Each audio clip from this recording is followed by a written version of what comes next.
Umarangkada na ang Maritime Drills Section ng exercise sama-sama, ang pinakamalaking naval exercise ng Philippine Navy at Amerika.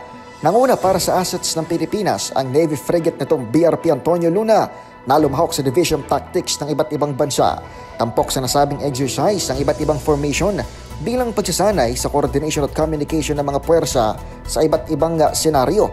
Kabilang dyan ang pagporma ng Navy ship sa Formation Solidarity, Loyalty at Victory sa karagatan. Samantala, lumahok din ang BRP Antonio Luna sa air defense exercise na nag-focus sa pagtrack at pagtukoy ng mga paparating na aircraft o sakyang panghimpapawid. Ayon sa Naval Forces Southern Luzon, nakatutulong ang air defense exercise para maprotektahan ang assets at maihamdang hanay sakaling dumating ang pangangailangan.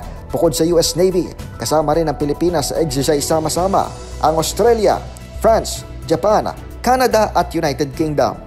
Para sa kauna-unahan sa Pilipinas, DZRH, ito si Edniel Parrosa.